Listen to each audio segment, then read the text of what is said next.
compreensão da pessoa bendita de Jesus, para que em momento algum você possa desconhecer. Quando Paulo escreve a Tito, ele afirma a Tito, na primeira carta, no capítulo 2, no versículo 4, que a vontade de Deus, o plano de Deus, o desejo de Deus, é que nós cheguemos ao pleno conhecimento da verdade. E o que eu estou expondo para vocês aqui é só uma partícula desta verdade, que é a respeito da pessoa de Jesus. Então, Colossenses 2,14 diz: havendo riscado a cédula que era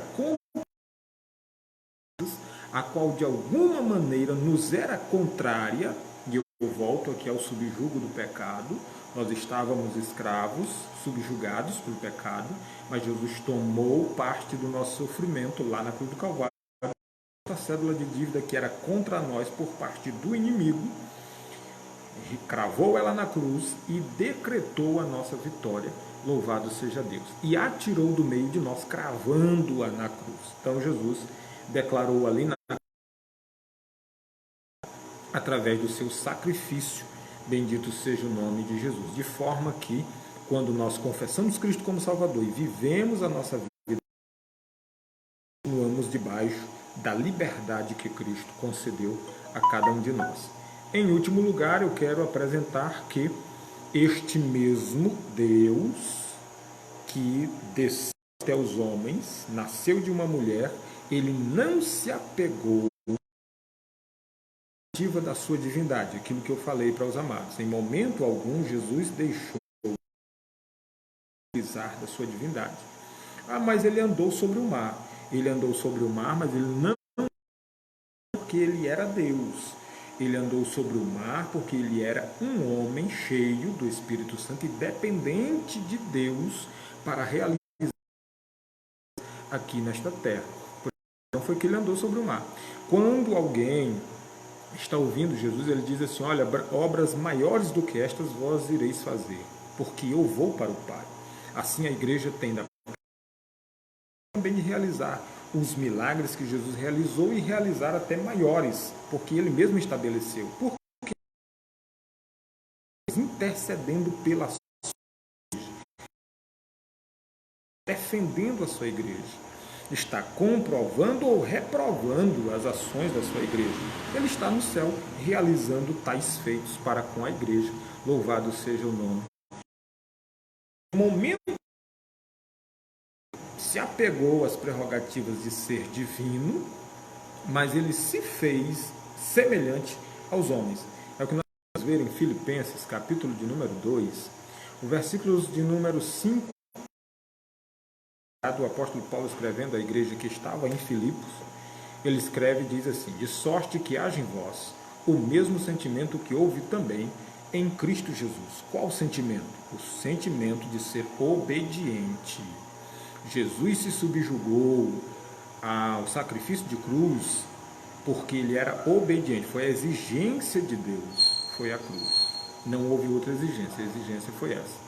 Versículo 6, que sendo em forma de Deus, não teve por usurpação, orgulho, ser igual a Deus. Versículo de número 7, mas aniquilou-se a si mesmo, se subjugou, tomando a forma de servo, fazendo-se semelhante aos homens. Versículo de número 8, para finalizar, e achado na forma de homem, humilhou-se a si mesmo quando ele toma a cruz, quando ele é cuspido, quando ele é chicoteado, quando ele é vaiado pelos que ali o seguiam, sendo obediente até a morte. Sendo obediente até a morte e a morte de cruz. Alguém pode dizer assim: pastor, a diferença nessa questão de morte e morte de cruz? E eu vou afirmar para você que há diferença. Por quê? Quando o apóstolo Paulo diz que ele foi obediente até a morte, ele está falando do ato, posso dizer assim, simples, que se acomete a qualquer ser humano, morrer. Mas quando o apóstolo evoca a questão da morte de cruz, ele está falando do sacrifício, da forma que Jesus iria morrer. Ele não se sujeitou simplesmente ao ato de morte, mas ele se sujeitou de ser escarnecido, de ser humilhado da forma daquela morte. Aquela morte era uma pena que o governo romano impunha para todos aqueles que quebravam as leis, não as leis morais religiosas, mas as leis morais do império. O Império Romano toma Jesus para crucificar, o ato ali apresentado não é um ato religioso, praticamente dito. Ele está tratando de um ato político. Quando Pilatos toma Jesus e apresenta aos judeus, ele diz assim: olha, aqui está o vosso rei, eu não encontrei nele falta alguma. Os sacerdotes então dizem assim: se você perdoar inimigo de César, porque este Jesus se constituiu rei, ainda que não afirmou ser rei e nem aceitou também a oportunidade de reinar sobre os seres humanos. Ele fugiu algumas vezes disto. Então, quando Pilatos ouve esta declaração, Pilatos então se encontra em um beco sem saída. Se ele libera, ele estava, de acordo com os judeus, indo de encontro às leis romanas, ou seja, a lei do imperador, estava sendo contra o imperador. Se ele não libera, ele estava incorrendo em um erro religioso e poderia acarretar para um império uma grande briga, uma grande luta. Então ele relutou quanto a isso, toma Jesus, leva a parte e diz: olha, o que é que você me diz? Eles estão te autodeclarando rei, o que é que você me diz? E ele disse assim: para este momento eu vim. Ele disse: você é rei? Ele disse: você o dizes? E ele disse: não. Vou te dizer uma verdade.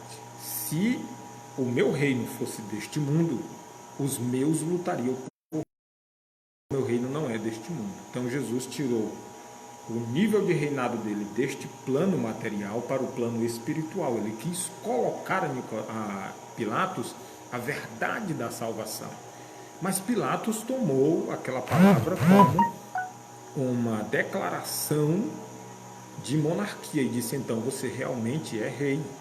Então por isso que ele toma Jesus, leva para o lugar de julgamento, o bema, e lava as mãos. Ele diz: olha, eu estou lavando as mãos correspondente ao erro desse justo, eu não vejo falta nenhuma nele, então a pena está sobre vocês. Por isso que os judeus tomam para si e dizem que o sangue deles seria sobre eles e sobre as suas gerações subsequentes. Por esta razão, ainda hoje, há o que está acontecendo em Israel. Mas Deus é tão maravilhoso que em últimos tempos haverá misericórdia para Israel e ele será restaurado para o seu lugar de propriedade.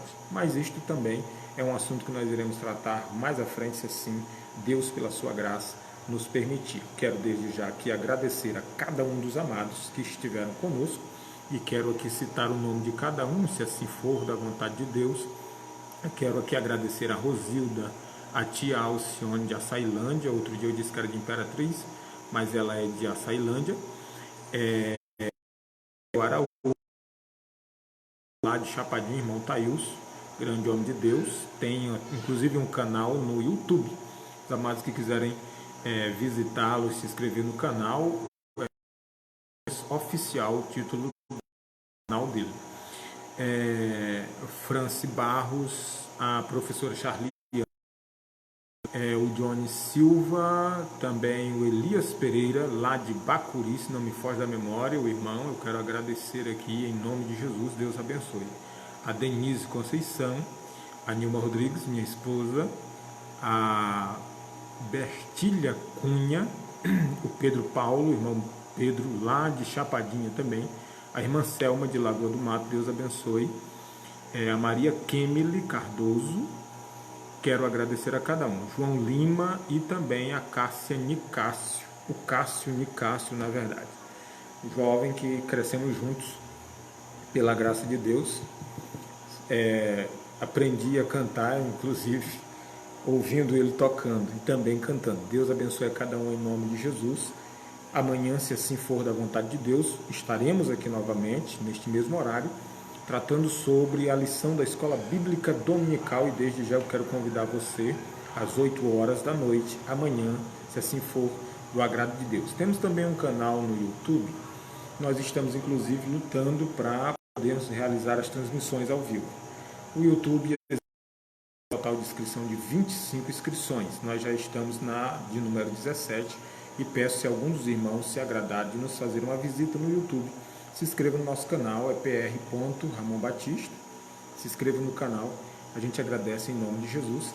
Até amanhã, se assim for do agrado e da vontade do bendito Deus.